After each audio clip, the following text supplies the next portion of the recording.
안녕하세요. 사연에 빠지다의 DJ 민영입니다. 오늘 사연자는 남편을 생각해서라도 시댁 식구들과 문제를 일으키지 않고 애써 참아보려고 했는데 결국은 이성을 잃고 펑 터져버리고 말았다는데요. 과연 어떤 사연인지 들어보시겠습니다. 오늘도 두 가지 사연 준비되어 있어요. 끝까지 들어주실 거죠? 그럼 바로 시작할게요. 구독과 좋아요도 잊지 말고 꾹 눌러주세요. 안녕하세요. 저는 40대 여자입니다. 저는 결혼한 지 15년이 넘었어요. 주변에서는 결혼한 지 10년이 넘으면 시집살이도 겪을 만큼 겪어서 누가 뭐라고 해도 다 그러려니 한다던데 저는 15년이 지난 지금에도 아직도 시댁 식구들 사이에서 적응을 못하고 있어요. 사실 제가 남편과 결혼한다고 했을 때 시어머니께서 저를 많이 반대했어요.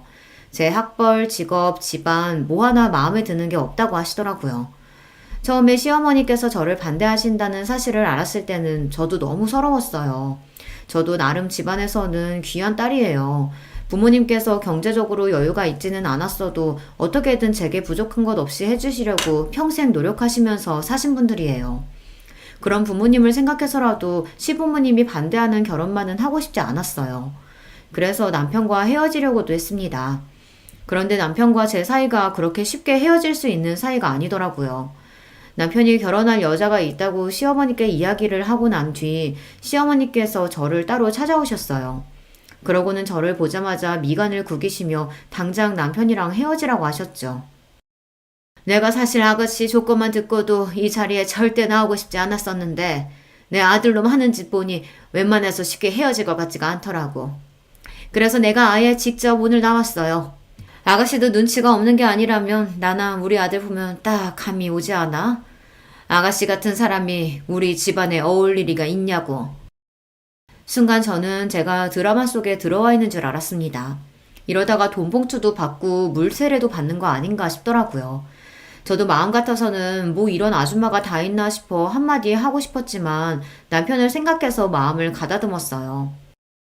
어머님 보시기에 제가 석순 씨에 비해서 학벌이나 직업이 많이 부족해 보이시겠지만 제가 이래봬도 외국에서 직장 생활도 하며 쌓은 경험도 많고 외국어도 소질이 있어요. 더군다나 석준 씨랑 만난 지 2년이 넘었는데 한 번도 다툰 적이 없이 잘 맞아요. 저희 한 번만 믿어주시고 교제 허락해주시면 예쁘게 만나는 모습 보여드릴게요. 남편은 저와 많이 다른 사람이긴 했어요. 저는 남들 다 나오는 대학도 못 나온 고졸이거든요. 저는 공부에 영 뜻이 없어서 고등학교를 졸업하자마자 바로 인도네시아로 넘어가 공부를 하며 돈을 벌었습니다. 그러고는 바로 여행사에 들어가 가이드 생활을 오래 했어요. 반면 남편은 명문대를 나와 대학원까지 졸업하고 외국에서 경영자 과정까지 밟은 인재예요. 당시에 남편은 친구들과 사업을 하며 대학에 강의도 나가고 있었습니다. 그뿐만이 아니에요. 남편네 집안은 남편뿐만 아니라 다른 가족들도 모두 다 조건이 좋아요. 시어머니도 명문여대 음대를 졸업하셨고 시아버지는 의대 교수이자 성형외과 의사예요. 남편의 동생들도 의사이거나 교수입니다. 상황이 그렇다 보니 시어머니께서 저를 반대하시는 게 한편으로는 저도 이해가 갔습니다. 저 같아도 아들이 아깝기는 할 것 같았어요. 아가씨가 세상 물정 모르고 참 순진하네. 우리 석준이랑 인도네시아에서 만났다고 하더니만 둘이 무슨 영화라도 찍는 줄 알아? 현실에서는 절대 그런 식으로 결혼하는 거 아니야. 연애할 때야 콩깍지 씌어서 서로 무슨 짓을 해도 안 싸우고 다 좋을지 몰라도 결혼하면 서로 조건이 있고 가정 환경이 다르면 매일 피 튀기게 싸우게 돼 있어. 시어머니께서는 저에게 뭘 모른다며 혀까지 끌끌 차며 한심하다는 듯 이야기하셨습니다. 우리 둘째 며느리는 여대 교수에 처가가 다들 교수 출신이고 막내 아들 약혼녀는 곧 교수 임용 앞두고 있어. 예비 처가는 다들 법조인이고. 이 정도만 들어도 우리 집안이 대충 어떤 집안인지를 알겠지? 아가씨는 이름도 들어본 적 없는 여행사 직원에 부모님은 지방 어디에서 시장에서 장사하신다며? 사람이 분수를 알아야지. 아가씨 같은 고졸이 우리 집안에 들어와서 적응이나 할 수 있겠어? 차라리 제게 봉투를 던지거나 물사례를 퍼부었다면 저도 화를 내거나 큰 소리를 칠 수 있었을 텐데 시어머니께서는 차가운 얼굴로 맞는 말만 하시니 저도 할 말이 없더라고요. 그날 시어머니를 만나고 난 뒤 저는 더 생각할 것도 없이 남편에게 바로 헤어지자고 했습니다. 저는 진심이었어요. 남편을 물론 너무나 사랑했지만 시어머니를 만난 순간 제 주제 파악이 바로 됐습니다. 시어머니 말씀이 맞아요. 아무리 서로 좋아야 하는 결혼이지만 그래도 결혼이라는 게 두 집안이 한 가족이 되는 일인데 이 정도로 서로 집안 수준이 차이가 나면 제 아무리 사이좋은 저와 남편이라도 함께 살다 보면 문제가 생길 수밖에 없겠더라고요. 더군다나 결혼도 하기 전에 이미 시어머니께서 저를 저 정도로 마음에 들어 하지 않으시는데 제 결혼 생활이 순탄할 리 없으니까요. 그런데 생각지도 못한 복병이 있었습니다. 남편이 저를 놔주지 않았어요. 시어머니께서 아무리 반대하셔도 저와 결혼하겠다고 우겼습니다. 제가 남편에게 헤어지자고 하자마자 남편은 집을 나오겠다고 했어요. 부모님과 연을 아예 끊겠다고요. 자기한테 말한 적 없지만 사실 나도 우리 엄마 지긋지긋해. 매일 사람 조건만 보고 판단하고 자기 수준에 맞지 않는다고 생각하면 함부로 무시하고. 안 그래도 엄마랑 살기 싫어서 집 나오려고 했었는데 도저히 못 참겠어. 나 집에서 나올 테니까 우리 같이 살자. 남편은 다짜고짜 집을 나올 테니 둘이 집을 구해서 같이 살자고 했습니다. 저는 남편의 무모함에 놀라 절대 안 되는 일이라고 했지만 마음속으로는 은근 좋았어요. 남편이 나를 이 정도로 사랑하는구나 확인한 것 같아서요. 그래도 저는 끝까지 버텼습니다. 아무리 그래도 그렇지 다 큰 성인이 이렇게 대책도 없이 집부터 나오겠다고 하면 어떡해. 난 남자 부모님이 반대하는 결혼은 절대 안 할 거니까 이런 짓 해도 소용없어. 나 석준 씨랑 헤어질 거야. 지금이야 우리가 서로 좋아서 제대로 된 생각을 못해서 그렇지 석준 씨 어머님 말씀이 맞아. 우린 애초에 어울리지 않아. 결혼해도 행복할 리가 없어. 앞으로의 미래가 뻔하다는 말 저도 싫어하는데 그 순간엔 확신이 들었습니다. 저와 남편이 이렇게 대책 없이 결혼하게 되면 행복할 리 없었어요. 그런데 인생이라는 게 참 제 마음대로 되는 게 아니더군요. 운명인지 하늘의 장난인지 남편과 헤어지겠다고 한 지 며칠 되지 않아 임신 사실을 알게 됐어요. 제가 남편의 아이를 가지게 된 거예요. 그런 식으로 남편과 다시 만나고 싶진 않았지만 어쩔 수 없었습니다. 어른들의 이기심 때문에 남편과 저의 사랑으로 생긴 아이까지 힘들게 만들 수는 없었으니까요. 그렇게 저와 남편은 뱃속의 아이 덕분에 결혼하게 됐습니다. 물론 임신 사실을 남편에게 알리고 시어머니께서 알게 되신 이후에도 평탄하지는 않았습니다. 임신? 내가 어른으로서 알아듣기에 결혼은 절대 안 된다고 그렇게 이야기했는데도 감히 이런 짓을 벌여? 내 앞에서는 순진한 척, 얌진한 척 하더니만 내 아들이랑 결혼하려고 아주 별수를 탔었구나. 천박해서 원. 이래서 가정교육이 중요한 거라니까. 시장에서 장사 안 하는 양반들이 얘한테 뭘 가르쳤겠어? 엄마, 무슨 말이 그렇게 해요. 우리가 일을 벌이긴 뭘 벌여요. 이게 다 우리가 운명이라서 생긴 일이니까 더는 내 아내 될 사람 모욕하지 말아요. 남편은 무슨 일이 있어도 저와 결혼할 생각이니 더는 반대하지 말라고 단호하게 말했습니다. 안 그러면 부모님 허락 없이도 저와 따로 결혼하겠다고요. 어머머, 여보, 무슨 말이라도 좀 해봐요. 우리 집안 장남이 말도 안 되는 여자랑 결혼하겠다잖아요. 시어머니는 손을 부들부들 떨며 뒤에 목을 잡으며 시아버지를 애타게 불렀습니다. 저도 그날 시아버지를 처음 뵙는 자리라 많이 긴장했었는데 다행히 시아버지는 예상했던 것과 달리 인자해 보이시더라고요.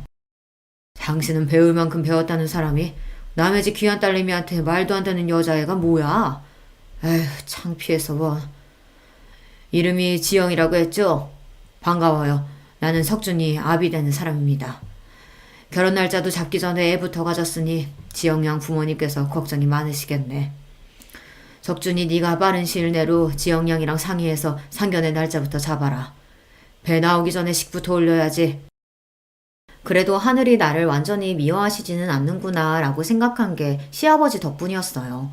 임신 사실을 알고 처음 뵌 시아버지께서는 저에게 아무런 질문도 없이 그냥 바로 저를 가족으로 받아주셨습니다.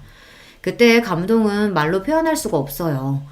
물론 시아버지의 말씀에 시어머니는 바로 화를 내시며 상견례는 무슨 상견례냐고 버럭 소리를 지르셨지만 그래도 시아버지의 중재 덕분에 무사히 결혼 허락을 받아 상견례도 하고 식도 올렸습니다.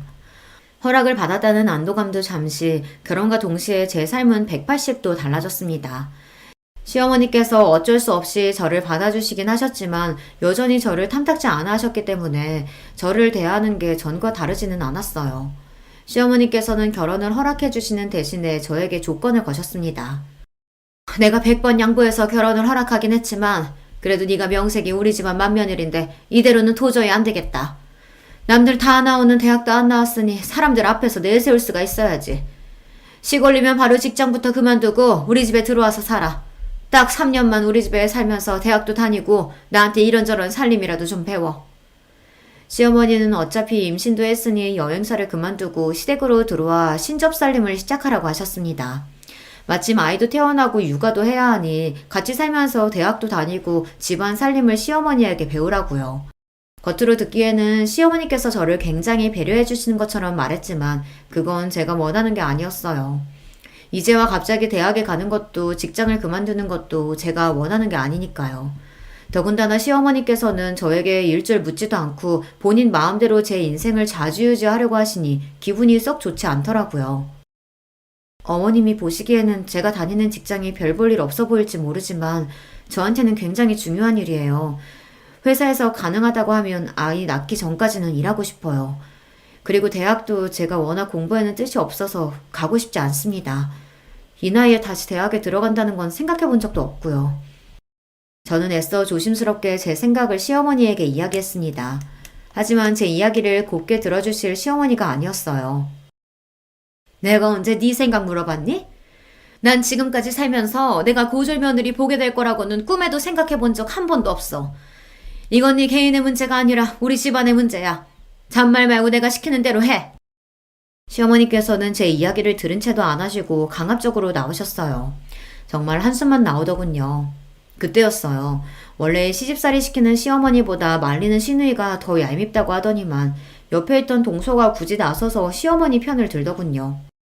어머 형님, 어머니께서 대학도 보내주고 육아에 살림까지 도와주신다고 집에서 쉬라고 하는데 뭐가 그렇게 생각이 많으세요? 나 같으면 좋아서 바로 그만둘 텐데. 아이고, 우리 둘째 며느리는 대학에 없어서는 안 될 존재인데 절대 그만두면 안 되지.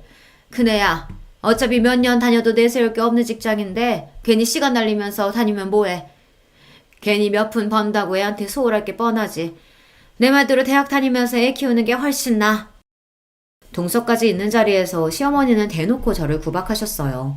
제가 무슨 말만 해도 괜한 소리 하지 말고 당신이 시키는 대로 무조건 하라고 하셨죠. 저는 동서 앞에서 자존심이 상하는데도 제가 말해봐야 소용없다는 걸 알다 보니 자꾸만 입을 꾹 다물게 됐어요. 지금 생각하면 제가 바보였어요.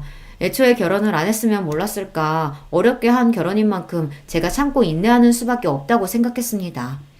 안 그래도 마음에도 안 드는 며느리가 시부모님과 한 집에 사는데 괜한 문제까지 일으키면 더는 시부모님과 가까워질 수 없을 것 같아서요. 저는 결국 시어머니 말씀대로 결혼과 동시에 일을 그만두고 입시 공부를 다시 시작했어요. 시어머님이 알아봐 주신 학원에 다니며 준비했습니다. 제가 하고 싶어서 하는 공부가 아니어서 그런지 배가 점점 불러오는 몸으로 하기 싫은 공부를 억지로 하니 제 컨디션은 나날이 안 좋아졌습니다. 더군다나 시어머니와 같이 살면서 받는 스트레스가 워낙 많다 보니 식욕도 거의 없었어요. 병원에 갈 때마다 의사는 체중이 잘 늘지 않는다고 걱정하면서 산모가 많이 먹어야 한다고 했습니다. 스트레스도 태아에게 좋지 않다고요. 저도 의사 말대로 스트레스 받지 않고 뱃속에 아이만 생각하고 싶었지만 쉽지 않았습니다. 아침에 눈만 뜨면 시어머니께서 이거 해라 저거 해라 잔소리를 하셨고 틈만 나면 동서와 비교하면서 혀를 찼습니다. 한 번은 그런 적이 있어요. 시어머니 생신이 다가와서 친정어머니께서 떡을 보내주셨는데요. 동네에서 제일 유명한 떡집에서 금방 한 떡을 바로 냉동 포장해 동서와 나눠 먹으라고 2박스나 보내셨죠. 저는 새벽부터 일어나 시어머니 생신상을 차려드리면서 친정어머니께서 보낸 떡을 한 접시 같이 냈습니다. 맛이라도 보시라고요. 그런데 떡을 보자마자 시어머니께서 눈살을 찌푸리셨습니다. 아침부터 밥에 미역국도 버거운데 웬 떡이냐고요. 어머님 평소에 몸매 관리하시느라 아침에 간단히 드시는 건 잘 알지만 그래도 생신 아침인데 미역국은 드셔야죠. 그리고 이 떡은 엄마가 어제 저녁에 퀵으로 보내주셨어요. 친정 근처에서 제일 유명한 떡집에서 맞추신 거예요. 서울 사람들도 여행 가면 줄 서서 사 먹는 데라고 하더라고요. 동선에도 주라고 넉넉히 보내셔서 동선에도 한 박스 주려고요. 시어머니께서 워낙 저에게 친절하지 않으신 분이라는 걸 알기에 저도 매번 실실 웃으며 애교 섞인 목소리로 말한다는 게 쉬운 일은 아니에요. 그래도 시어머니에게 잘하고 싶은 마음에 매일 마음을 다잡고 노력했습니다. 하지만 역시나 시어머니는 제 마음을 몰라주셨어요. 어머, 요즘 세상에 누가 생일날 떡 먹는다고. 역시 크네. 너희 부모님은 지방분들이라 그런지 많이 뒤처지시긴 했다. 어떻게 사돈네에 이런 촌스러운 떡을 보낼 생각을 한다니? 아 참, 그리고 행여나 눈치 없이 둘째네 떡 보낼 생각은 하지도 마라. 내 생일이라고 둘째네 사돈네는 강남 신세계에서 명품 스카프까지 사서 보냈는데 거기다 대고 네가 친정에서 보냈다고 떡하니 떡을 보내면 그 집에서 우리 집안에 뭐라고 생각하겠어? 창피하게 괜한 짓 하지 말고 제발 좀 가만히 있어. 저도 동서도 둘 다 같은 며느리인데 우리 시댁에서는 위치가 조금 달랐습니다. 동서는 있는 집 딸이고 저는 시댁에서 장사하는 집안 딸이니 수준이 다르다는 소리를 귀에 딱지가 생기게 들어야만 했죠. 남편과 비교하면서 저를 무시할 때는 애써 참았었는데 동서랑 비교하면서 저희 친정 부모님까지 무시하시니 서럽기까지 하더군요. 그날 오후 저는 학원에 가는 길에 쓰러졌어요. 시어머니 생신상 차린다고 며칠 전부터 장보고 음식하느라 무리했더니 몸이 많이 견디질 못했나 보더라고요. 저는 바로 응급실로 옮겨졌고 하마터면 큰일을 치를 뻔했습니다. 병원에서는 유산기가 있다며 무조건 안정을 취해야 한다고 했어요. 저도 그러려고 했던 일은 아니지만 본의 아니게 그 일이 집안에 분란을 만들었습니다. 남편이랑 시아버지께서 난리가 났거든요. 이게 다 엄마 때문이에요. 임신한 사람한테 갑자기 대학을 가라고 우겨가지고 이런 사달이 난 거잖아요. 큰일이라도 났으면 어쩔 뻔했어요. 뭐야? 네 마누라가 몸이 약해 빠져서 비실비실한 걸 가지고 어디 엄마 탓으로 몰아가? 첫째, 네가 말해봐라. 내가 억지로 대학 가라고 시켜서 힘들어서 쓰러진 거니? 어머니, 제가 요즘 이래저래 몸도 힘들고 피곤해서 그랬나 봐요. 걱정 끼쳐서 죄송해요. 결혼하고 시댁에 같이 살면서 남편과 시어머니의 사이가 전보다 더 안 좋아졌습니다. 아무래도 남편이 출근한 사이 저와 시어머니 둘만 집에 있다 보니 남편이 걱정을 많이 했어요. 시어머니가 임신한 저에게 시집살이를 시키는 거 아닌가 해서요. 그러다 보니 남편은 사소한 일에도 일일이 예민해져서 시어머니 앞에서 제 편을 들었습니다. 그럴수록 저는 더 힘들었습니다. 저는 나름 시어머니의 비율을 맞춰가며 잘 지내보려고 노력하는데 남편은 자꾸만 시어머니를 감시하듯 구니 시어머니는 점점 더 저를 미워하시는 것 같았죠. 중간에서 제가 어떻게 해야 할지 몰라 곤욕스러울 때가 많았습니다. 대학에 가겠다고 제가 학원 다니는 걸 남편은 안 그래도 마음에 들어하지 않았었는데요. 그런 일까지 터졌으니 남편은 참지 못하고 어머니께 소리부터 지른 거죠. 평생 엄마가 마음대로 우리 휘두르려고 하는 거 100번 1000번 양보해서 자식이니까 그럴 수 있다 참았어요. 근데 이 사람은 엄마 자식이 아니잖아요. 나가서는 세상 고상한 척 다 하시면서 며느리한테는 왜 그러시는 거예요? 요즘 세상에 시어머니가 남의 자식 데리고 살면서 그렇게 괴롭히면 남들이 욕해요. 김석준, 너 아무리 화가 나도 그렇지. 이 녀석 누가 감히 엄마 앞에서 그런 소리를 해? 며느리가 왜 남의 자식이야? 너랑 결혼했으면 우리 자식이지. 남편과 시어머니가 큰 소리를 내며 싸우는 사이 퇴근하고 돌아오신 시아버지께서 상황을 보고 남편을 나무라셨습니다. 김 교수 말이 그네가 워낙 몸이 약한데 무리해서 뱃속에 아이가 크는 속도가 더디다고 하더라. 공부도 좋지만 지금은 산모랑 아이가 제일 중요할 때니 애 낳을 때까지는 공부고 뭐고 집에서 좀 쉬어. 당신도 본인 욕심 채우자고 며느리 힘들게 하지 말고 그냥 좀 놔둬. 임신했을 때부터 시아버지께서 잘 아시는 교수님에게 진찰을 받았기 때문에 누구보다 제 상태에 대해 시아버지께서 가장 잘 알고 계셨어요.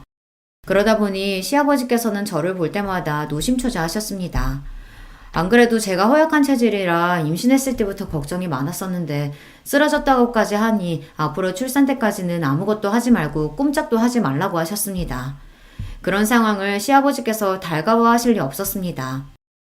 아이고, 누가 보면 내가 며느리 하나 잡는 줄 알겠네. 첫째 너는 좋겠다. 남편의 시아버지까지 다들 네 편만 들어서? 가족끼리 편이 어딨다고 네 편 내 편 소리하고 있어. 당신 자꾸 가족끼리 편가르기 하고 그럴 거야? 아, 나도 몰라. 나도 이제 남편이고 아들이고 다 필요 없어. 내가 뭘 어쨌다고 다 내 잘못이래?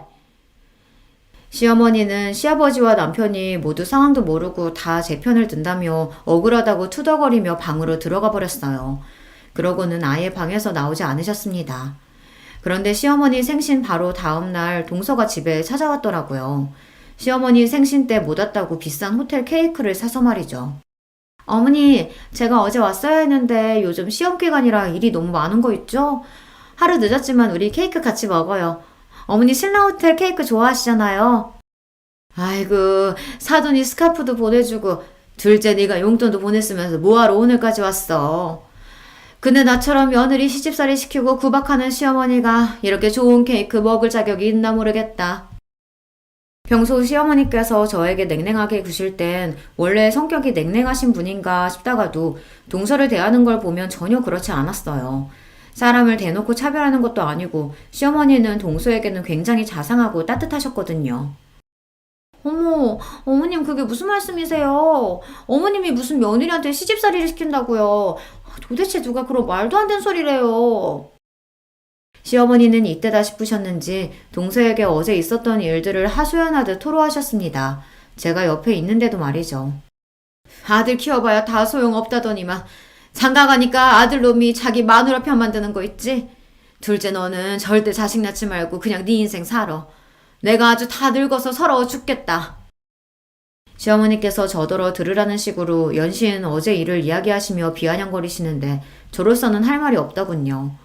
제가 같이 있어봐야 좋은 소리 못 들을 것 같아 저는 자리를 피해 주방에 있었습니다. 시어머니와 동서 사이에 껴봐야 좋을 게 없으니까요. 그런데 굳이 주방까지 따라온 동서가 안 해도 될 말을 하더군요. 형님도 참 대단하세요. 어떻게 쓰러져도 어머니 생신날 떡하니 쓰러져요. 그 덕에 아버님께서 형님 편만 들어주셨다면서요?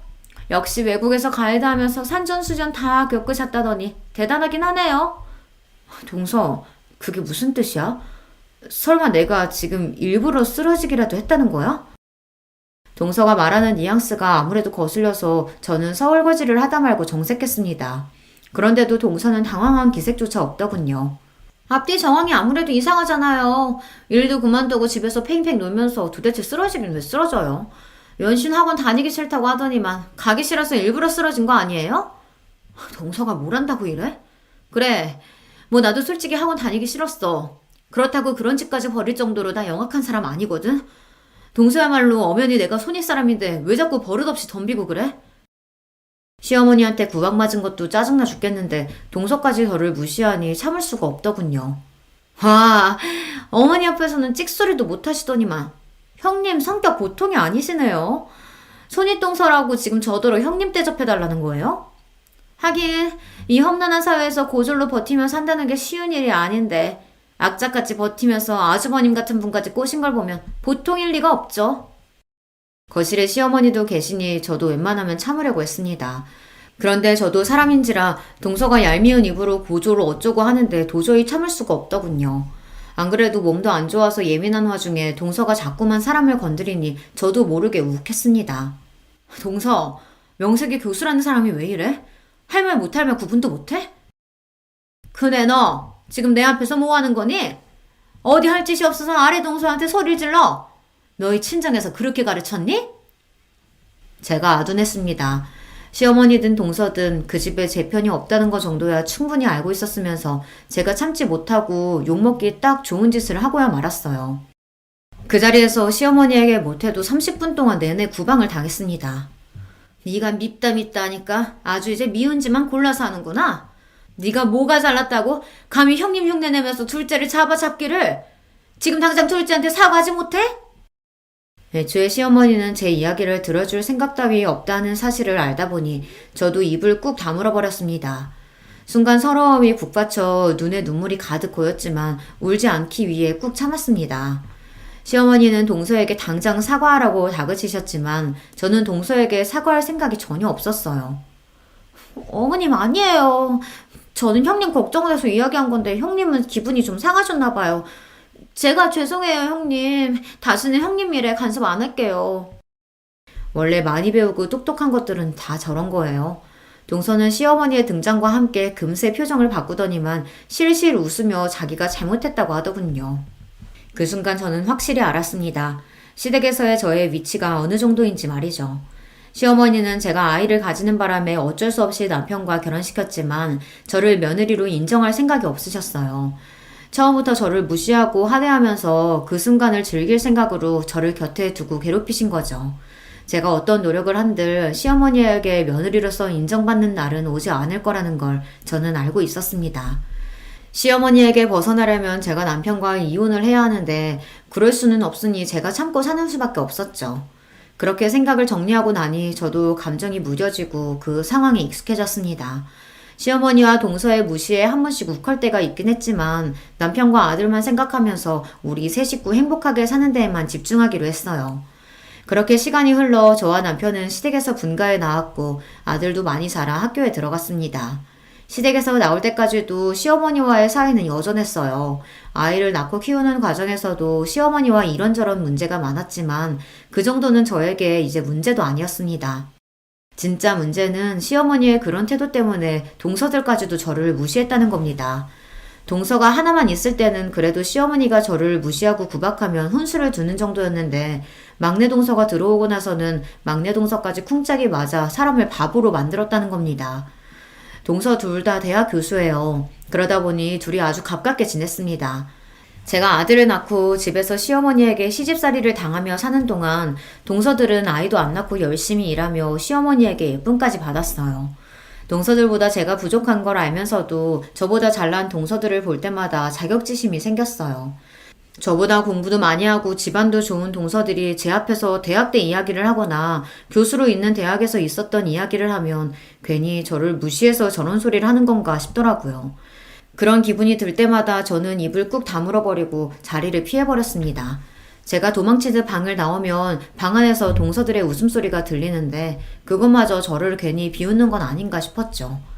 그러던 어느 날이었습니다. 시댁에 일이 좀 있었어요. 시어머니께서 갑자기 쓰러지셔서 병원에 입원하게 됐습니다. 기립성 저혈압이라 순간 정신을 잃으신 거라고 하더라고요. 다행히 큰 병은 아니었지만 평소 건강하셨던 시어머니께서 갑자기 쓰러지셨으니 가족들이 많이 놀랐어요.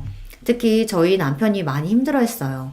저와 결혼하면서 남편과 시어머니 사이가 많이 안 좋아지기도 했고 저와 시어머니 사이에 일이 있을 때마다 남편이 나서서 제 편을 드느라 종종 다투는 일도 있었으니 아들로서 더 죄송스럽고 힘든가 보더라고요. 남편이 힘들어하는 모습을 곁에서 보니 저도 괜히 더 남편에게 미안하고 시어머니에게 죄송한 마음이 들었습니다. 저도 티를 내지는 않았지만 그동안 알게 모르게 시어머니를 미워하는 마음도 있었으니까요. 막상 시어머니께서 아파서 힘들어하는 모습을 보니 저도 마음이 아프고 힘들었습니다. 그래서 마음을 다잡고 시어머니를 챙겼어요. 퇴원하시는 시어머니를 댁에 모셔다 드리고 그 다음날부터 드실 반찬이랑 간식거리들을 아침마다 가져다 드렸어요. 평소 어머님께서 하시는 음식만큼은 아니지만 그래도 제가 어머님 반이라도 흉내내보려고 노력했으니 한번 드셔보세요. 시어머니께서 워낙 음식 솜씨가 좋으세요. 거기다가 성격도 꼼꼼하셔서 살림도 너무 잘하시죠. 그러다 보니 다른 사람이 하는 음식이나 살림은 못 믿어하세요. 그래서 저도 시어머니와 같이 사는 동안 제가 힘든 부분이 많았지만 막상 분가에 나와서 제가 직접 살림을 해보니 시어머니께 배운 게 많이 도움이 되더라고요. 음식도 마찬가지고요. 어머니께서 당분간은 좀 쉬셔야 할 것 같아 저 나름대로 시어머니 음식 솜씨를 흉내내서 차렸습니다. 준비하면서도 시어머니께서 마음에 안 들어 하실 거라는 걸 알았지만 그래도 시어머니를 걱정하는 제 마음만은 표현하고 싶었어요. 어머, 이거 정말 다 안 사고 큰애 네가 한 거니? 꼭 어디 유명한 식당에서 사온 것 같다. 시어머니에게 처음 받는 칭찬이었습니다. 빈말이라고는 안 하시는 시어머니께서 너무 맛있다고 밥 한 공기를 다 비우시더라고요. 더 믿을 수 없었던 건 동서들이 유명한 셰프가 운영하는 식당에서 사왔다는 음식이랑 디저트도 마다하고 제가 해온 음식만 드셨다는 겁니다. 안 그래도 입이 깔깔하니 입맛이 없었는데 오랜만에 너무 잘 먹었다. 아무리 제가 잘하려고 노력해도 동서들만 예뻐하셨는데 시어머니께서 무슨 일인가 싶었습니다.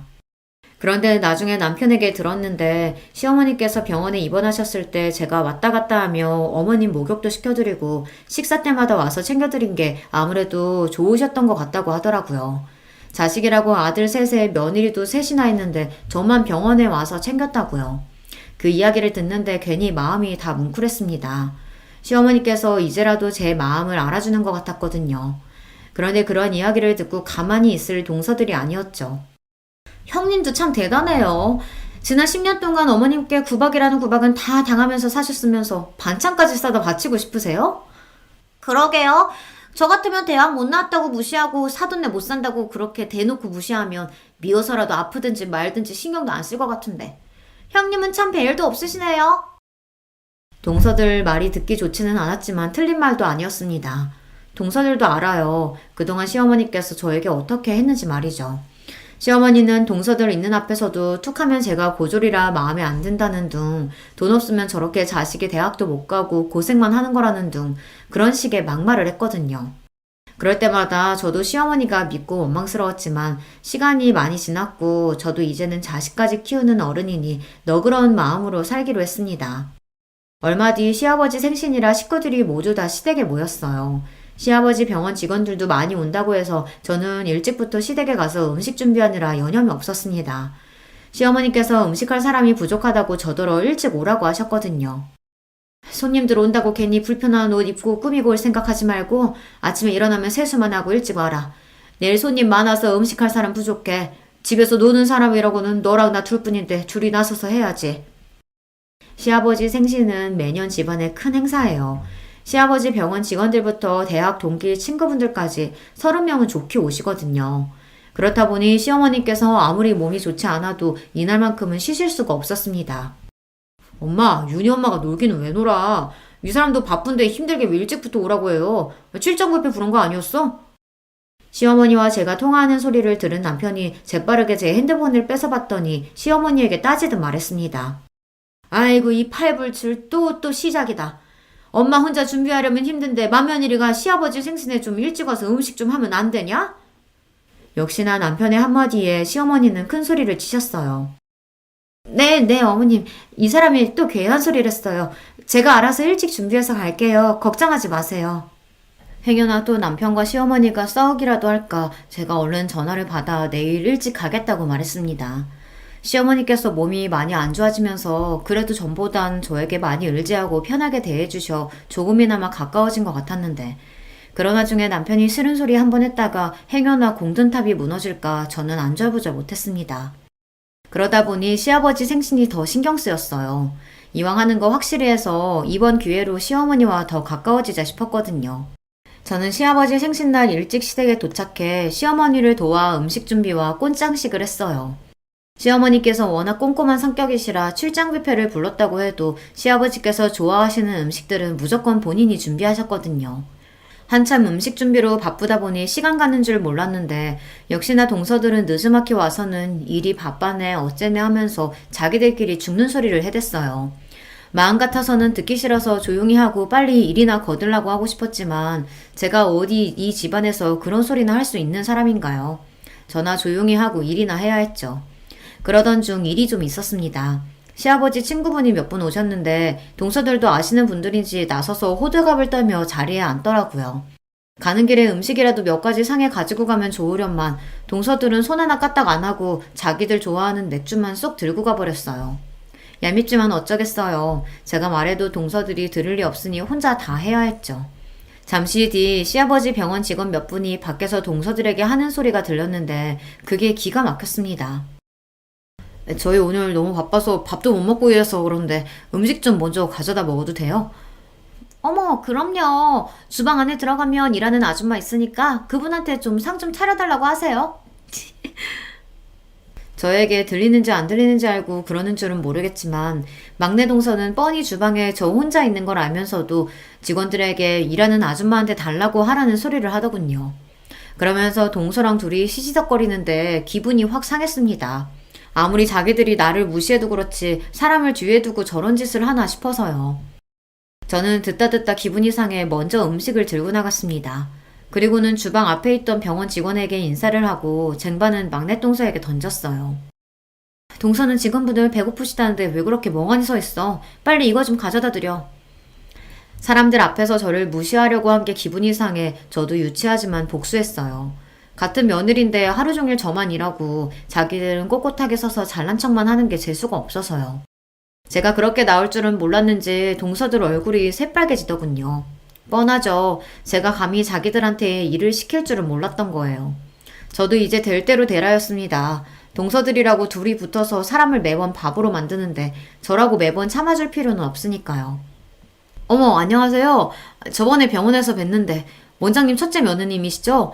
그때 해다 주신 쿠키 너무 잘 먹었어요. 솜씨가 진짜 좋으시더라고요. 아니에요. 동서 뭐해? 빨리 가져다 드려. 동서들은 병원 사람들이 당연히 저를 모를 거라 생각하고 일하는 사람으로 속여 놀릴 생각이었겠지만 사실 저도 시아버지 병원에 자주 왔다 갔다 해서 웬만한 직원들은 얼굴을 다 알아요.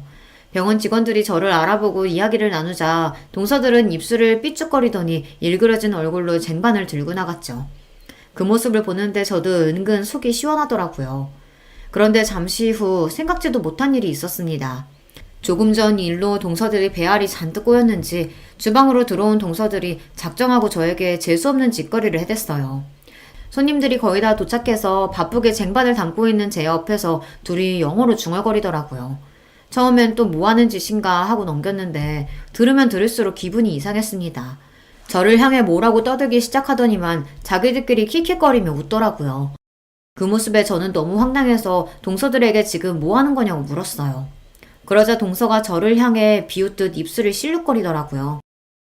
아, 맞다. 형님은 영어 전혀 모르죠? 저랑 동서가 둘 다 유학하다 보니까 둘이 있을 땐 영어가 편해서요. 우리도 모르게 영어로 얘기했네요. 뭐 어때요? 어차피 형님은 한국말로 해도 못 알아들을 얘긴데. 동서들은 원래 자기들끼리는 영어로 대화하는 게 편하다고 하며 저더러 못 알아듣는다고 대놓고 사람을 비웃더군요. 순간 저는 얼굴이 붉어지다 못해 금방이라도 터질 것처럼 뜨거웠어요. 다른 건 몰라도 제가 고졸이라 사람들보다 못 배웠다고 무시하는 건 제가 받아칠 말이 없었거든요. 저는 순간 감정이 몰아치며 금방이라도 눈물이 왈칵 쏟아질 것 같아 그 자리에 도저히 있을 수가 없었습니다. 화장실에 간다고 대충 둘러대고 서둘러 주방을 나와버렸어요. 그러고는 혹여나 엉망이 된 얼굴을 누구에게 들키기라도 할까봐 얼른 2층으로 올라왔습니다. 분가하기 전에 저와 남편이 쓰던 방에 들어와 있었어요. 그런데 그때 밖에서 인긴척이 나더니 누군가 방문을 열었습니다. 저는 얼른 눈을 비비고 자리에서 벌떡 일어났어요. 문을 열고 들어온 사람은 다름 아닌 시아버지였습니다. 시아버지는 방에 덩그러니 혼자 있는 저를 보고 놀라서 걱정스러운 얼굴로 다가오셨습니다. 첫째야, 너 혼자 여기서 뭐하고 있어? 시아버지의 인자한 목소리에 애써 붙잡고 있던 마음이 우르르 무너지는 것 같았어요. 저도 모르게 참고 있던 눈물이 쏟아지고 말았습니다. 아버님, 저 진짜 죽고 싶어요. 너무 화나고 억울해서 도저히 이대로는 못 있겠어요. 남편 앞에서도 흘려본 적 없는 눈물을 시아버지 앞에서 흘리고 말았어요. 그것도 거의 오열을 하면서요.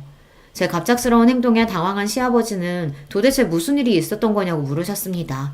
저는 그제야 정신을 차리고 아니라고 괜찮다고 애써 눈물을 감춰보려고 했지만 이미 소용이 없었어요. 시아버지는 왜 그런 건지 지금 당장 이야기하라고 하셨습니다.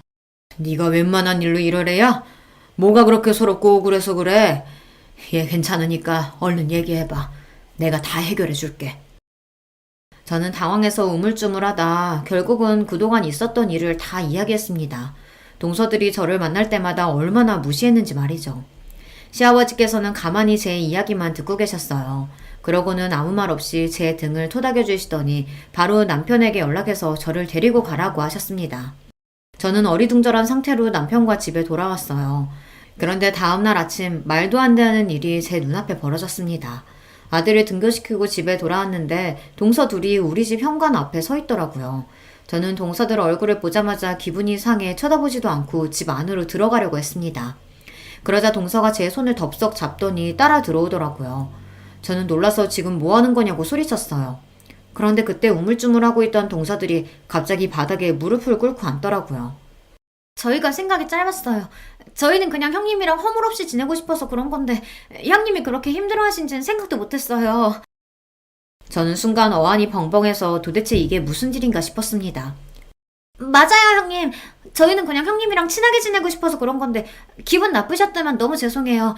제발 저희 용서하시고 아버님께 우리 다 풀고 화해했다고 잘 좀 말씀드려주세요. 막내 동서가 아버님까지 운운하며 이야기를 하는 거 보니 아무래도 아버님께 혼났다 보다 싶었죠. 알고 보니 어젯밤 시아버지께서 저를 집에 보내고 나서 동서들을 불러 아주 호통을 치셨나 봐요. 너희들이 그깟 대학 좀 나오고 외국물 좀 먹었다고 대단한 줄 아나 본데 나는 절대 그렇게 생각 안 한다. 너희야 운 좋게 부모 잘 만나서 부모님이 다 알아서 뒷바라지 해줬지만 그네는 너희랑 달라. 혼자 힘으로 그 먼 외국 땅까지 가서 돈 벌고 자리 잡은 애라고. 그뿐만이 아니었어요. 원래 둘째 아들에게 원장 자리를 넘겨주신다고 하셨던 아버님께서 말을 바꾸셨대요. 그동안 너희가 몰라서 그렇지. 우리 병원에 동남아 손님들 몰고 온 건 다 큰애 덕분이다. 나는 생각도 못하고 있었는데 그네 아는 여행사 대표가 성형에 관심 있는 동남아 큰손을 몇 명을 소개해준 줄 알아? 그 연줄로 올해 최고 매출 찍은 거라고. 거기다가 큰애가 통역까지 다 해줬다. 내가 그래서 얼마나 덕을 많이 받는데? 너희 큰애가 인도네시아 말해도 얼마나 멋있는 줄 아냐? 그깟 남들 다 아는 영어 좀 한다고 뻐기기는. 그랬습니다. 제가 몇 년 전부터 잘 아는 여회사 사장님께서 부탁하셔서 시아버지 병원을 소개했어요. 최근 동남아에서 오시는 손님 중에 한국에서 성형을 받고 싶어하는 사람들이 많다고 하더라고요. 그래서 몇 번 제가 손님들을 모시고 시아버지 병원에 가서 통역도 해드렸죠. 그 이후 소문이 좋게 나서 외국인 손님이 대폭 늘었어요. 그 일로 시아버지께서 저에게 매우 고마워하셨습니다. 목동이가 굴러왔다고요. 아버님, 형님 말만 들으시고 저희 오해하신 것 같은데 저희 형님 무시한 거 아니에요. 저희는 그냥 형님이랑 허물없이 지내려다가. 뭐? 허물없이? 두 번만 허물없이 지냈다가 아주 이제 동사들끼리 욕도 하겠다. 나도 지난 10년 동안 너희 며느리 셋 다 지켜봤어. 너희들이 아무리 학벌이 좋고 직업이 좋다고 해도 남편 챙기고 집안일 챙기는 면에서는 그네 발톱에 때만도 못해. 그런 것들이 어디서 잘난 척이야? 앞으로 병원 일은 큰애랑 큰며느리한테 맡길 테니까 그런 줄 알아. 의사인 둘째 서방님이 당연히 병원을 물려받을 줄 알았는데 시아버지의 생각은 달랐습니다. 병원을 운영하는 일에 있어서는 저나 남편이 훨씬 더 나을 것 같다고 저희에게 물려주시겠다고 했어요. 아버님, 그게 말이 돼요? 아주버님이랑 형님은 둘 다 의사도 아니고 병원 일은 조금도 모르는데 병원을 맡긴다뇨. 그럼요. 아버님, 그건 누가 봐도 아니죠. 둘째 아주버님이 병원을 위해 얼마나 열심히 일하시는데요. 병원도 엄연히 사업이야. 의사야 병원에 차고 넘치는데 병원 운영은 사업가가 맡아서 하는 거지 뭐.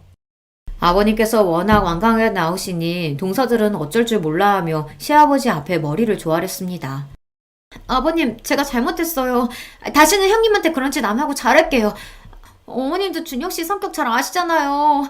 저 때문에 병원장 자리에 아주버님한테 넘어갔다고 하면 저랑 안 산다고 난리칠 거예요. 이건 나한테 얘기한다고 될 일이 아니다. 당장 큰애한테 가서 사과하고 잘못했다고 빌어. 그네 마음 풀려야 나도 너희 얼굴 볼 거다.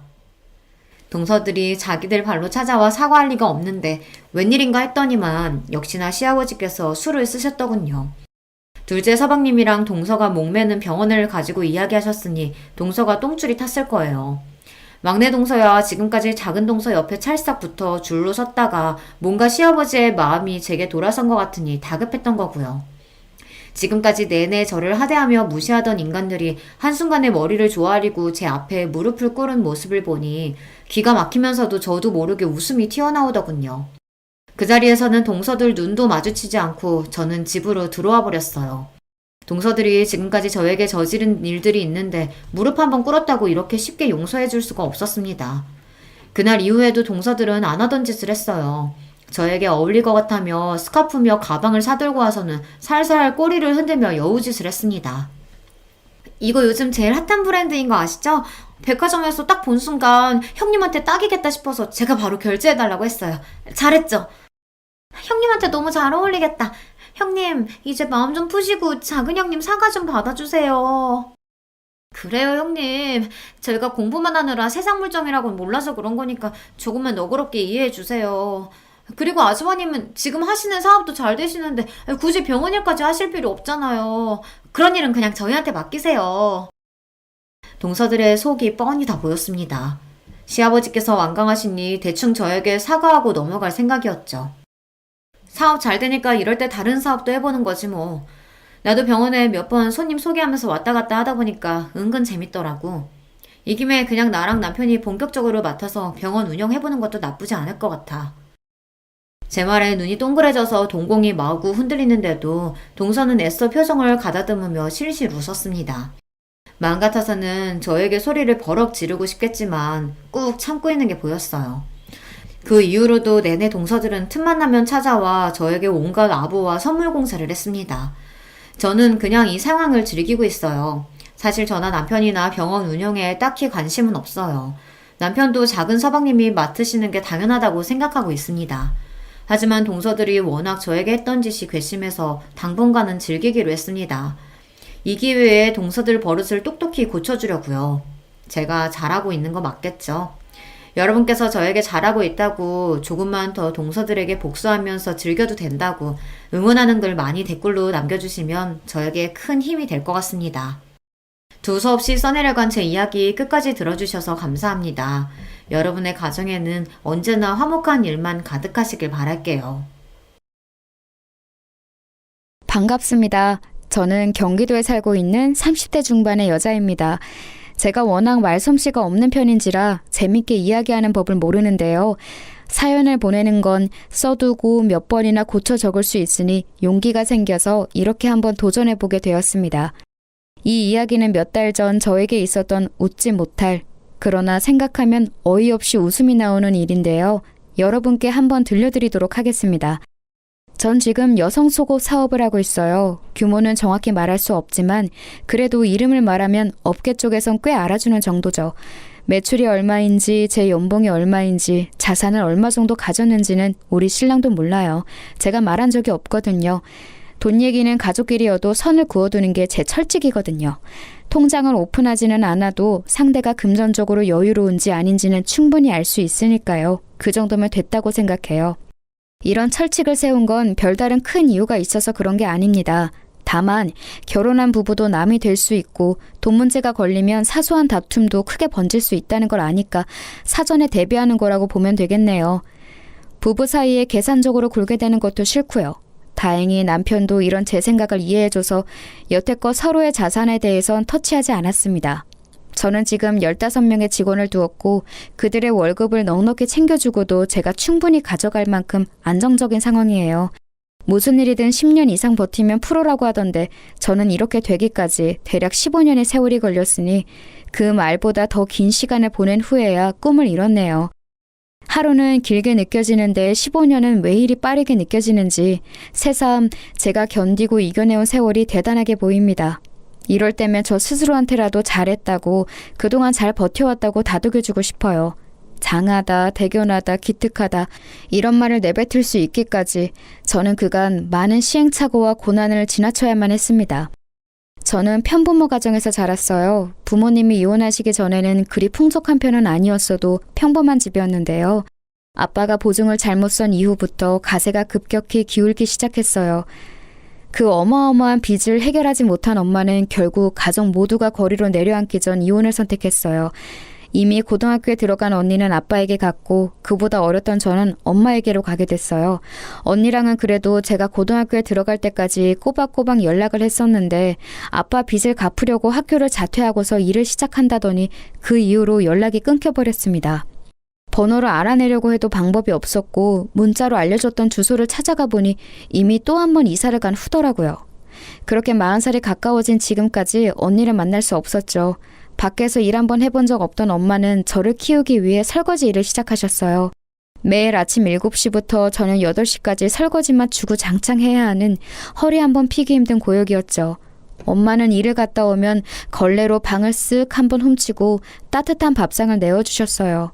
그리고 당신은 소화가 잘 안 된다며 찬밥에 물을 말아 후루룩 드셨죠. 그런 엄마를 보면서 정말 속상했어요. 허리가 아픈지 엄마는 밤새 잠을 뒤척였고 그럼 저는 또 이불 속에 숨어 내내 울었습니다. 그럴 때면 언니가 너무 보고 싶었어요. 언니가 있었다면 엄마가 덜 힘들었을까. 언니가 있었다면 우리 셋이 손을 잡고 잘 수 있으니까 금방 꿈나라로 갈 수 있지 않았을까. 매일 언니가 곁에 있는 상상을 하며 잠들었던 것 같아요. 나이가 들고 성인이 되면서 이 모든 불행은 결국 돈 때문이라는 걸 알았습니다. 우리 가족이 헤어져야 했던 것도, 언니가 연락을 끊고 떠난 것도, 엄마가 매일 밤마다 끙끙 앓는 것도 전부 바로 그 망할 돈 때문이었다는 걸요. 저는 무작정 돈을 벌기로 했습니다. 어디에 쓸지, 뭐에 필요한지는 중요치 않았어요. 무조건 많은 돈을 벌여야겠다는 게 유일한 목표였죠. 하지만 워낙 없이 자란 탓에 어떻게 해야 돈이 모이는지 몰랐어요. 분명한 건 엄마처럼 저렇게 정직한 일, 또 누구나 할 수 있는 일을 하면 계획처럼 금방 돈을 모을 수 없다는 거였습니다. 그래서 떠오른 게 사업이었어요. 누군가의 밑에서가 아니라 제가 대표가 되는 길이 가장 위험하면서도 힘들지만 그만큼 빠르고 확신한 길이라고 생각했거든요. 무슨 분야가 좋을까, 어떤 계통이 내게 맞을까 고민하다가 찾은 게 바로 속옷 사업이었습니다. 15년 전까지만 해도 여성의 속옷은 그리 발달하지 않은 상태였거든요. 구체적으로 밝힐 수는 없지만 제가 목표한 속옷이 컨셉을 위해서 직접 발로 뛰며 시안을 정하고 제작에 돌입했습니다. 많이 실패하기도 하고 예상한 만큼 성과가 나오지 않아 멈추고 다시 시작하고 멈추고 다시 시작하기는 몇 번째. 제 나이 20대 중반이 되고 새롭게 도전한 디자인 제품이 출시된 이후 제게도 조금씩 단골 손님이 생기기 시작했어요. 그때 처음으로 어쩌면 이 일이 가능하겠다. 나 이 일로 밥 벌어 먹고 살 수 있겠다라는 희망이 보였죠. 그 전까지는 영락없이 쫄딱 망하는 게 아닌가 싶었거든요. 돈이 벌리니까 이 일이 더 재밌어졌고 더욱 많은 돈을 만지고 싶은 욕심이 생겼어요. 이상하게도 돈이 벌리지 않을 때보다 더 열심히 일하게 된 거예요. 그렇게 점차 성과가 나타나기 시작한 이후 크게 유명해지거나 판매 수익이 한때 확 높아지진 않아도 매출폭은 천천히 그렇지만 분명하게 커지고 있었어요. 그것만 믿고 지금까지 버텨온 게 15년이 된 겁니다. 이렇게 보니 시행착오를 겪긴 했지만 그래도 확신을 가진 덕분에 엄청 고단했던 길은 아니었던 것 같네요. 마음의 안정이 있는 것만으로도 육체적 힘듦은 어느 정도 극복할 수 있으니까요. 한때 무작정 돈을 많이 버는 게 목표였는데 그래도 어느 정도는 이룬 것 같아요. 이렇게 지금의 자리에 올라 엄마께 집을 사드리고 결혼 자금으로 넉넉히 모아두었거든요. 사실 결혼 자금이라고 하기엔 전 딱히 결혼 생각이 없었기에 그냥 저축하는 것이나 마찬가지였어요. 남들이 다 하니까 엄마가 하라고 하니까 준비했던 것뿐이지 저에게 결혼과 비혼 중에 선택하라고 한다면 비혼이었거든요. 지금 와서 생각해보니 딱히 특별하거나 심각한 이유가 있던 건 아니었고 아마도 일이 바쁘니 결혼과 출산, 육아로 제 시간을 뺏기기 싫었던 것 같아요. 제가 대표인데 자리를 비우는 건 말도 안 된다고 생각했거든요. 안정적인 자리에 안주하지 말고 직원들과 함께 더 나은 좋은 꿈을 향해 쉴 틈 없이 나아가는 게 사업가로서의 제 목표였으니까요. 그렇지만 다짐은 다짐일 뿐 친구들에게 나 결혼 안 할 거야 라고 공개 선언한 지 1년 후 30대가 되고서 저는 마치 거짓말처럼 결혼을 하게 됐습니다. 남자친구와 연애한 지 6개월 만에 날짜를 잡고 식을 올리게 됐거든요. 그야말로 속전속결이었어요. 이런 말도 안 되는 일정은 남자친구와 제가 오래된 선후배 사이였기에 가능했던 일이었습니다. 사실 남자친구는 제 고등학교 후배로 같은 동아리 출신이었어요. 그때 당시엔 집도 가깝고 성격도 잘 맞아서 친한 누나 동생으로 가깝게 지내다가 제가 학교를 졸업하면서 한동안 연락이 끊겼는데요. 운명처럼 성인이 돼서 다시 만나게 된 겁니다. 반가움에 자주 만나게 되고 그러다 보니 정이 생기고 감정이 생겨서 연인으로 발전하게 되었죠. 남자친구는 남자답고 듬직한 편이에요. 저보다 1살 어리지만 본받을 점도 많고 어른스러워서 믿음이 갔어요. 그저 그런 사람이 아니라 훌륭한 인품을 가진 사람이란 걸 확신하기 때문에 결혼까지 한 번에 쭉 나아갈 수 있었던 것 같아요. 지금까지도 곁에서 볼 때 당시에 제 확신이 틀리지 않았다고 생각해요. 어찌됐든 남편이 된 그 사람은 제가 속옷 사업을 하는 것만 알고 구체적인 건 모릅니다. 남편한테 일 얘기하는 거 안 좋아하기도 하고 수익 얘기가 나오면 그냥 대충 얼버무리곤 했죠. 결혼할 때도 딱 반씩 준비해서 집과 혼수를 장만하고 생활비는 매달 초 각자 정해진 금액을 공동 통장에 넣어두고서 생활하니 딱히 벌이를 밝힐 필요가 없더라고요. 제가 이런 신념을 가지게 된 게 어릴 때 부모님의 이혼과 언니와의 이별 때문에 그런 것 같다고 남편에게 솔직히 말해주었습니다. 그러자 남편도 이런 저를 이해해 주더라고요. 시댁에도 제 직업만 이야기하고 경제적인 문제는 오픈하지 않겠다고 해줬어요. 그렇게 우리는 서로를 알아가고 이해하고 받아들이면서 부부가 되어갔습니다. 남편의 가족은 시부모님, 남동생 이렇게 4사람이었어요. 처음 만날 당시 남편 동생은 저희보다 먼저 연애를 했고 시댁 행사 때마다 커플끼리 함께 참여해왔다고 하더라고요. 곧 결혼할 계획이라고도 했고요. 그런데 어쩌다 보니 저희가 더 먼저 하게 된 거예요. 원래 먼저 얘기가 나왔는데 남편과 제가 급하게 날짜를 잡고 해버리는 바람에 뒤로 밀려난 것 같더라고요. 상황을 알게 된 후 미안한 마음이 들어서 시부모님께 지금 이렇게 진행해도 괜찮겠냐고 여쭤봤어요. 그러자 시아버님 말씀으로는 그쪽은 결혼 준비가 안 돼 있어서 어차피 미뤄야 했다고 하셨거든요. 그래서 저도 어느 정도 마음 놓고 서방님한테 죄송하다고 우선 말로 사과드렸어요. 서방님은 점잖고 과묵한 양반 같은 타입이라 정중히 괜찮다고 답해주었죠. 그런데 나중에서야 듣게 된 게 결혼이 미뤄진 것에 대해서 그 동생 여자친구분, 그러니까 지금의 동서는 당시 기분이 굉장히 안 좋았다고 하더라고요. 저희 부부 때문에 본인들 결혼이 미뤄졌다고 제 결혼식에 있던 시댁 친척들한테 이야기하고 다녔대요. 꼭 그 해 하고 싶었는데 못해서 김이 샜다는 둥, 제가 가로챘다는 둥, 뭐 그런 식으로 말하고 다녔더라고요. 그렇게 생각했다면 미안하긴 한데요. 서방님네는 어차피 금전적으로도 조금 더 여유가 필요했고 당시 저희가 먼저 하는 것에 대해서도 양해를 충분히 구했다고 생각해서 좀 당황스럽긴 하더라고요. 남편도 왜 그렇게 말하는지 이유를 모르겠다고 했고요. 어머님 말씀처럼 곧바로 할 수 없을 정도의 상황이었던 거죠. 그 얘기를 들었을 때부터 제 마음속엔 동서에 대한 작은 반감이 생겼습니다. 아다르고 어다르다고 속상한 마음을 그런 식으로 이야기한 게 제 입장에선 좀 이해가 안 가서요. 그쪽은 가족 모임 때마다 꼬박꼬박 참석하는 편이니 얼굴 안 볼 사이도 아닌데 말이죠. 그래서 당시 결혼 후에 동서를 다시 만나게 됐을 때 최대한 웃으면서 말을 했어요. 아직 식은 안 올렸지만 동서라고 불러도 되죠? 우리가 먼저 식 올린 것에 대해 많이 속상해하는 것 같아서 저도 마음이 좀 걸리네요. 그런 생각이 있었다면 먼저 우리한테 말해줘도 됐을 텐데 그땐 별말 없이 지나갔는데 이제 와서 자꾸 안 좋은 말이 퍼지니까 그건 또 그거 나름대로 곤란하더라고요. 제 말이 무슨 뜻인지 알죠? 곧 가족이 될 사이인데 괜히 얼굴 붉히를 만들고 싶지 않으니 서로 조심하자는 뜻으로 이렇게 말씀드려봐요. 아, 기분이 안 좋으셨구나. 그건 죄송해요. 그런데 저도 속이 오죽 답답했으면 그랬겠어요? 제가 원래 감정 상하는 걸 못 감추거든요. 이해하세요. 그리고 가족들 사이는 맞는데 아직 가족은 아니니까 최대한 남처럼 불편하게 대해주세요. 벌써부터 친척 간의 위계 질서에 시달리고 싶진 않아서. 저 싸늘한 말을 툭 던지고서 제게 눈길도 안 주고 뒤돌아서 가는데 순간 내가 뭘 잘못했나 싶어서 방금 전엔 대화를 곱씹어 보았어요.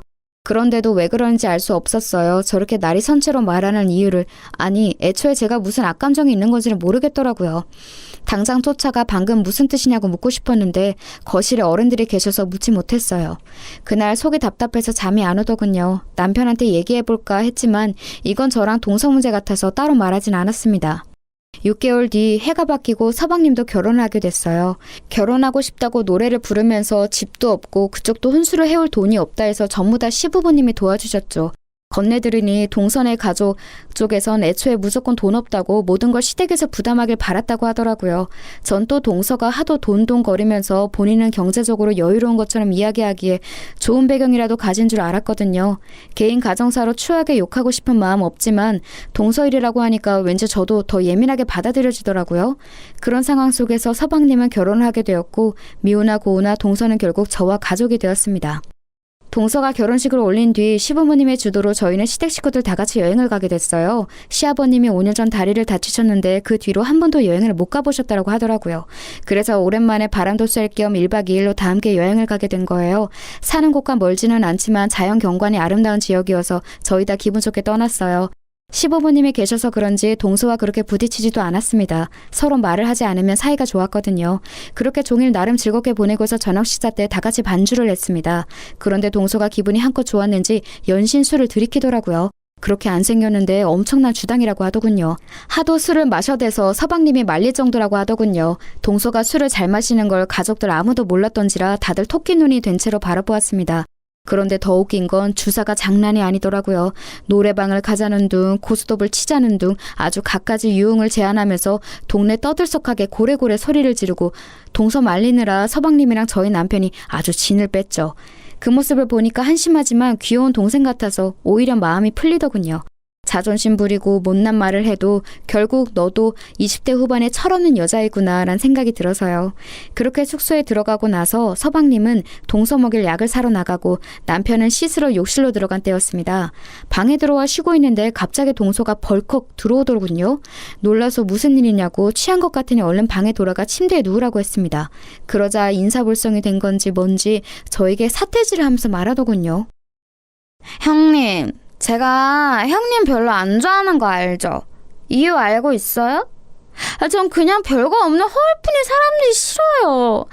별거 없으면서 무게 잡고 가진 거 없으면서 좋은 차 타고 형님처럼 실수 없이 허울 막 그럴싸하게 꾸민 사람들이 싫다고요. 어머님한테 들었는데 형님 속옷 장사한다면서요? 그거로 몇 푼이나 번다고 그렇게 뻗대는 거예요? 형님 일이 시장 나가서 내복 파는 거랑 뭐가 다른데요? 그런 주제에 자꾸 어린 척 가르치라 하고 있는 척하고 그 꼴 저는 보기 싫다고요.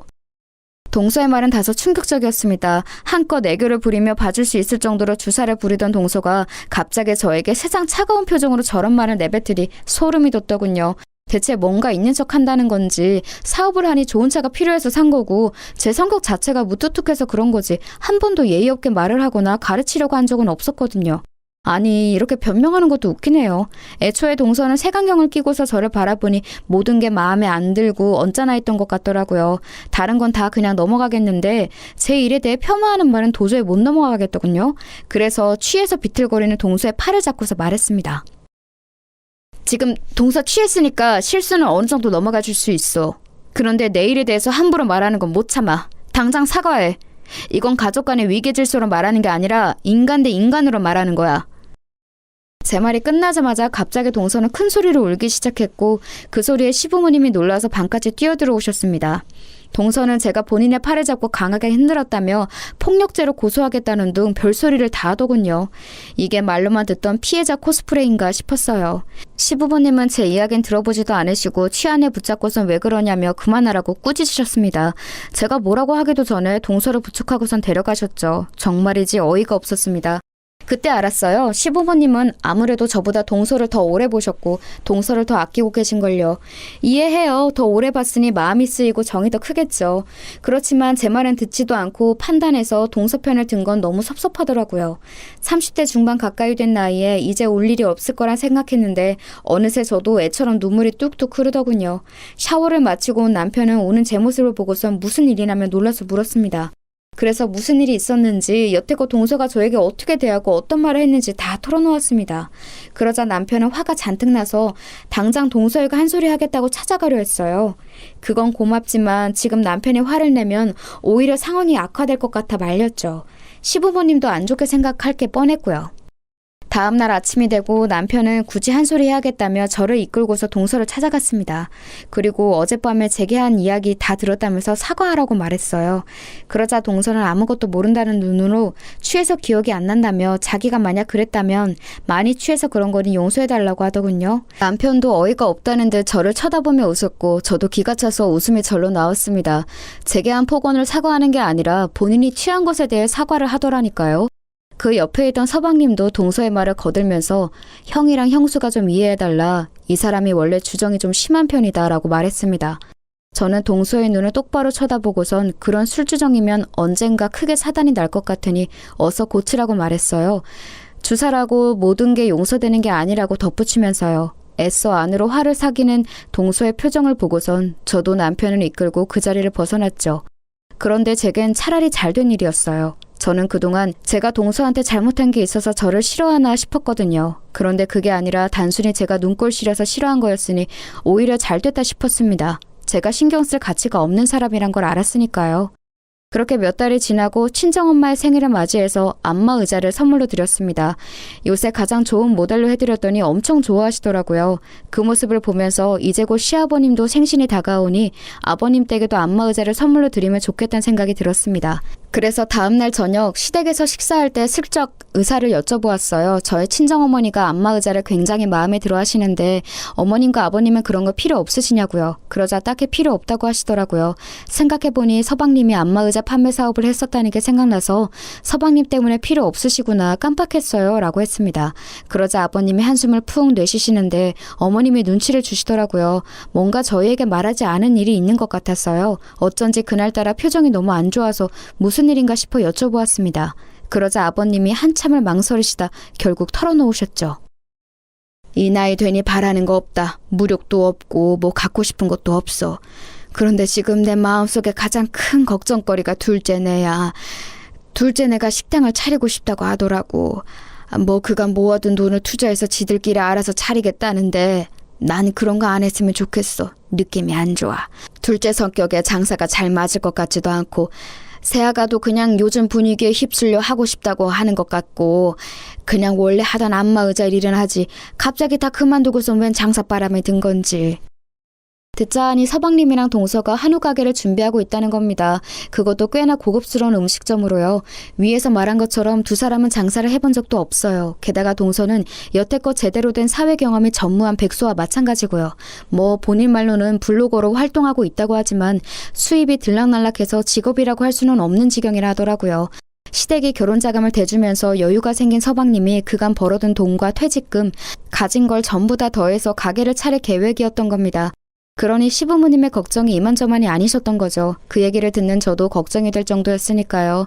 지금 뭐 터는 정했고 계약만 하는 상황이라고 하던데 시부모님은 내심 저희가 말려주길 바라는 것 같았어요. 당신들 말은 안 들으니 저희라도 나서길 바라는 마음이셨겠죠. 그렇지만 본인들이 본인들 돈으로 하겠다는데 남편과 제가 뭐라고 할 수 있나요? 어쩔 수 없이 남편이 그날 서방님한테 따로 전화해서 상황을 전달받고 조금 더 꼼꼼히 생각해본 후에 가게를 차리는 건 어떠냐고 말했는데 이미 동서가 모든 계획은 세운 터라 미룰 수가 없다고 하는 겁니다. 아무래도 동서한테 아예 콱 붙잡혀 사는 것 같았어요.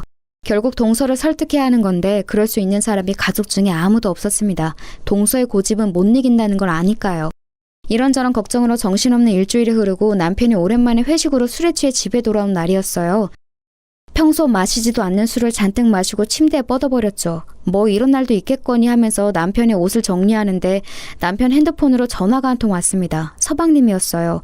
늦은 밤에 전화한 걸 보면 뭔가 급한 일이 있나 싶어서 제가 대신 받았어요. 제 목소리에 당황하기에 무슨 일 있냐고 물었습니다. 그러자 서방님은 잠시 망설이다가 이렇게 말했죠. 형수님, 저 아시죠? 돈 떼어먹거나 뒤통수 치는 그런 사람 아니란 거. 저 여태껏 정직하게 살아왔고 다른 사람한테 폐 한 번 안 끼치고 살아왔어요. 결백해요. 그러니까 그런 저 한 번만 믿고 부탁 하나만 들어주실 수 있나요? 아, 이런 말 정말 하고 싶지 않았는데 이번에 가게 차리려고 모아둔 자금을 집사람이 사기 맞았어요. 당장 내일 계약금을 내야 하는데 자금이 부족해요. 부모님한텐 연치 없어서 말도 못하겠고 도움 구할 곳이 형밖에 없어서 전화한 거예요. 가게 잘 꾸려서 꼭 배로 갚을게요, 형수님. 한 번만 도와주실 수 없을까요? 그 돈을 다 사기 맞았다니 가지가지 하는구나 싶었습니다. 동서의 친척이 사기를 친 거였고 동서는 전혀 모르는 일이었다고 하더군요. 불가항력적으로 당한 일이라 어쩔 수 없었다고 하는데 한숨이 절로 나오더라고요. 만약 평소에 저 같았다면 당장 가게고 뭐고 때려치라고 했을 거예요. 그게 상식적으로도 맞고요. 사기당할 정도의 사람이면 장사하면서도 분명 돈이 새어나가는 걸 막을 능력이 없을 테고 서로를 향한 믿음에 금이 간 상태니까 원만하게 이끌어갈 수도 없을 거고요. 그런데 저는 차마 서방님에게 쉽게 대답할 수가 없었습니다. 서방님의 목소리가 너무나 처절하고 간절하게 들려서요. 평소에 점잖은 서방님과는 전혀 다른 모습에 놀라기도 했고 얼마나 다급하면 형수인 나에게 털어놓을까 싶어 안쓰럽기도 하고요. 그래서 저는 오늘 밤까지 생각해 보겠다고 하고선 전화를 끊었습니다. 그날 밤 참 많은 생각을 했어요. 생각은 꼬리를 물고 또 물어서 제 어릴 적 생각까지 거슬러 올라가게 하더군요. 만약 우리 집이 사기를 당하지 않았다면 어땠을까? 아니, 사기를 당한 채 위태로운 우리 가족에게 누군가가 손 내밀었다면, 그 사람이 기적처럼 그 빚을 갚아주었다면 우리 가족은 어떻게 됐을까라는 생각이 들었습니다. 만약 그랬다면 저도 언니와 행복한 자매로 컸을 테고 사이좋던 부모님도 할머니, 할아버지가 될 때까지 서로를 위하며 함께 하셨겠죠. 돈이란 건 가장 좋다가도 가장 무서운 존재가 맞는 것 같아요. 사랑하는 가족마저도 헤어지게 만들고 간절함으로 무릎 꿇게 만들고 우리가 모르는 모습을 보이게 만드니까요. 찢어진 우리 가족을 떠올려 보니 서방님의 부탁을 거절할 수가 없었습니다. 사기당한 건 한심하지만 일부러 그런 것도 아닐 테고 동서도 상심이 클 거라 생각했어요. 이 일로 두 사람이 헤어지게 된다면 분명 저와 같은 후회를 하게 될지도 모르죠. 그 생각까지 하게 되니 결국 전 그 부탁을 들어주기로 했습니다. 물론 제게도 다소 무리한 금액이었지만 아예 불가능한 건 아니었거든요. 저는 곧바로 서방님께 전화해서 알겠다고 답한 뒤 대신 형과 동서에게는 비밀로 해달라고 했습니다. 남편이 알면 너무나 미안해하면서 분명 가게를 접으라고 말하게 뻔했고 동서가 알면 그 자존심에 화나 죽으려고 할 테니까요. 이에 서방님은 너무나 좋아하면서 감사하다고 수십 번 인사했습니다. 제 돈이니 우선 가게 명의는 제 이름으로 하겠다고 말하더군요. 자기가 사장이 아니라 매니저로서 고용된 거로 하고 꼭 성공시키겠다고 약속했습니다. 저도 뭐 나쁠 거 없으니 알겠다고 했고요. 어쩌다 보니 비밀 사장이 된 거죠. 그렇게 서방님과 동서는 우여곡절 끝에 가게를 시작했습니다. 두 사람이 그런 장사 경험이 적으니 본인 친구 중 장사를 오래 했던 친구들을 고용해서 어찌어찌 잘 꾸려가더라고요. 물론 처음엔 크게 적자였어요. 빚은 늘어갔고 서방님의 자신감도 많이 하락한 듯 보였습니다. 그렇지만 서방님은 끈기가 있는 사람이었어요. 매일 집에 가지 않고 가게에만 틀어박혀서 보완해야 할 점을 살폈고 음식을 만들고 조합하고 다시 새롭게 리뉴얼하면서 조금씩 더 발전시켜 나갔어요. 이따금씩 남편과 함께 가게를 찾아가면 여지없이 서방님 혼자 어두운 가게에 남아 공부를 하고 있더라고요. 남편은 서방님이 너무 고생한다며 갈 때마다 용돈을 쥐어주곤 했는데 그럴 때만 서방님은 제 눈치를 많이 보았어요. 그 모습이 왜 그렇게 친동생처럼 안쓰럽고 마음이 쓰였는지 가게가 적자인 거 뻔히 아는데 서방님은 매주 5만 원, 10만 원, 15만 원씩 꼬박꼬박 제 통장에 입금하며 고맙다는 말을 전했습니다. 이러지 않아도 된다고 나중에 여유 생기면 달라고도 말했는데 도통 제 말을 듣지 않더라고요. 어차피 이 가게의 실질적 주인은 저고 이 돈도 제 돈이니 이렇게라도 전하는 게 본인 마음이 편하다고 하면서요. 남편에게는 비밀인지라 티는 못 냈지만 그런 서방님이 참 대견했어요. 어떻게든 잘 살아가려고 애쓰는 모습을 보니 언젠간 성공하겠다 싶어서 돈을 빌려준 것에 대해 마음이 조급하지 않더라고요. 시간은 다소 걸리겠지만 나중에라도 다 갚긴 하겠다 싶어서요. 은혜를 잊고 살지만 않으며 그걸로 이자는 충분할 거라 생각했습니다. 서방님의 간절한 기도를 들어주신 건지 제 돈이 하루빨리 되돌아올 운명이었던 건지 가게가 점점 잘 풀리기 시작했어요. 입소문이 났는지 젊은 사람도 많이 찾기 시작했고 단골들이 꽤 생겨서 고정 수입도 생겼다고 하더라고요. 늘 어두컴컴한 낯빛으로 여린 미소만 짓던 서방님의 얼굴에도 점차 생기가 생겼습니다. 그 모습을 보면 남편도 정말 다행이라며 마음 놓여 했고요. 그런데 언제나 동서가 말썽이에요. 가게가 잘 안 될 때 동서는 출근도 잘 안 했다고 들었거든요. 그렇다고 별 일이 있는 것도 아니고 그냥 집에서 늘 누워 있었다는데 이해가 되시나요? 본인 말로는 어차피 손님 없어서 할 일도 없고 직원이 손님보다 더 많으면 민망하지 않냐. 인력 낭비해서 뭐하냐. 한 명이라도 쉬는 게 경제적 이익 아니냐고 말했대요. 가게가 텅 비어서 팔이 날리는 꼴을 본인 두 눈으로 직접 보고 있는 것도 너무나 괴롭다면서요. 그 이야기를 들으면서 정말 사람은 변하지 않는구나 싶었습니다. 그런데 가게가 잘 된 이후로 찾아가 보니 카운터에 떡칼이 있어서 사장 노릇을 하고 있더라고요. 잘 웃지도 않고 별다른 인사말을 건네는 것도 아니면서 가장 쉬운 카운터 앞에만 앉아 계산 일을 하는데 그러면서 본인이 마치 사장인 것처럼 직원들한테 빨리빨리 움직이라고 소리치고 서방님은 주방과 홀을 왔다 갔다 하며 땀 뻘뻘 흘리면서 일하는데 혼자 선풍기 바람 쐬는 꼴을 보아하니 정말 별꼴이더라고요. 보다 못한 남편이 동서에게 눈치를 주면서 한 명이라도 일손을 더해야 하는 거 아니냐고 지나가듯이 말했대요. 그러자 안 그래도 직원을 더 뽑을 생각이었다며 가게가 잘 돼서 피곤해졌다는 듯이 말했다는 겁니다. 이쯤 되면 동서랑 결혼한 서방님은 무슨 생각이었는지 궁금해지더군요.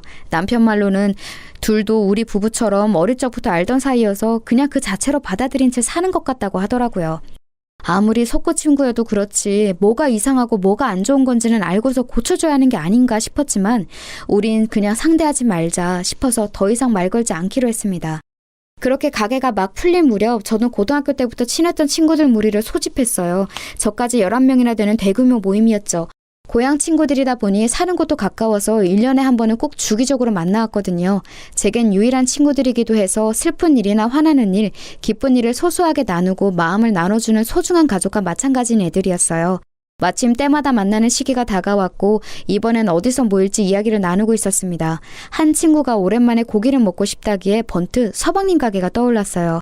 그래서 우리 서방님이 소고기집을 열었다고 하고 서비스 많이 달라고 할 테니 거기서 모이는 게 어떻겠냐고 물었습니다. 그러자 다들 흔쾌히 좋다고 말하며 오랜만에 배불리 먹고 큰돈 쓸 준비하겠다고 말해주더라고요. 말이라도 얼마나 고맙던지 그 자리에서 곧바로 서방님에게 연락해 저까지 11명 예약해달라고 했어요.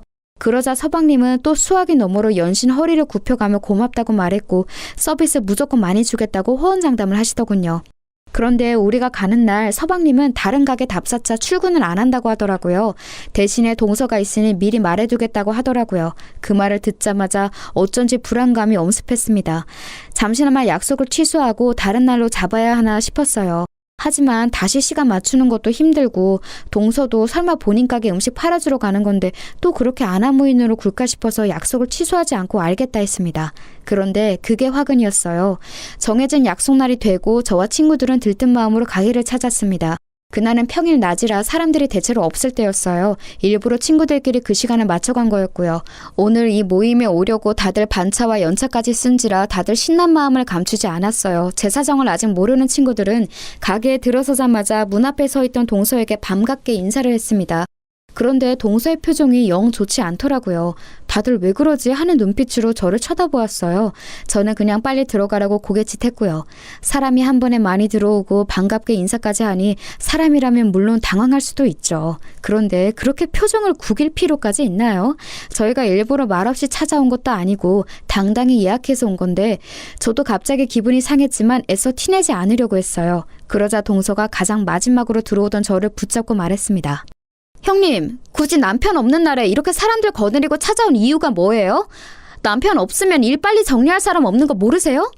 저희 정신없이 일하는 모습을 보고 설마 골탕 먹이는 거라고 생각하는 건 아니죠? 동서, 말을 왜 그렇게 해?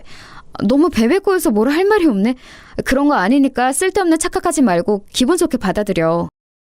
동서는 정말이지 어쩜 저렇게 다르게 생각할까 싶어요. 호의를 호의 그대로 받아들이지 못하는 정말이지 꽈배기 같은 인간이더라고요. 친구들 앞에서 얼굴 붉히기 싫어서 애써 호쾌한 척 넘겨버렸어요. 그때 초장을 잡아놨어야 했는데 말이에요. 저희는 메뉴판을 보면서 뭘 먹을지 이런저런 의견을 나누고 있었습니다. 그런데 사람이 많으니 다소 주문 시간이 길어지게 됐어요. 이 부분은 물론 좀 그럴 수 있긴 해요. 그렇지만 5분을 넘기지는 않았고 옆 테이블에 피해가 가지 않게 저희끼리 조용히 이야기 나눴거든요. 그런데 동서가 저 멀리서 저희를 째려보고 있더라고요. 그마저도 제 친구가 말해줘서 알았어요. 야, 네 동서 지금 우리 노래 보고 있는 거 아니야? 나 지금 얼굴 뚫어지는 줄 알았어. 저 정도면 뭔 악감정이 있는 거 아니야? 너 뭐 잘못했냐?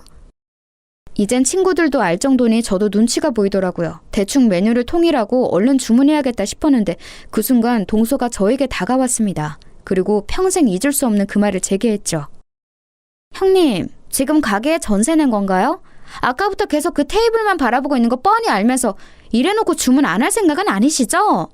아니, 그러고 보니 돈은 있어요? 저희 메뉴 다 값 나가는 건데 이렇게 꼼지락댈 거면 그냥 점심 특선이나 먹고 빨리 가세요. 지금 그 테이블 기다리느라 아무것도 못하고 서 있는 거 솔직히 시간 아깝거든요. 동서의 말에 한순간 가게 안에 찬물을 끼워준 듯 모든 테이블이 조용해졌습니다. 저는 뇌가 멈춰버린 듯 무슨 말을 해야 할지 몰랐어요. 친구들이 놀라서 저를 바라보니 그제야 정신이 들더군요. 지금 이 상황에서 싸우며 가게 소문만 안 좋게 날 것 같고 그렇다고 그냥 넘기는 것도 도저히 못하겠더라고요. 그래서 생각해낸 게 메뉴는 손님이 정해야지 직원 주제에 그렇게 함부로 떠들어도 돼요? 됐고 여기 꽃등심으로 20인분 주세요. 오늘은 내가 살게 얘들아. 오랜만에 골든벨 울리지 뭐. 그래지. 얘 여기서 돈 제일 잘 버는 패션몰 사장님인데 우리도 얻어먹어보자. 가게 서비스가 엉망이라서 당장이라도 나가고 싶은 거 꾹 참을 테니까 여기 음식이라도 잘 주세요 아주머니.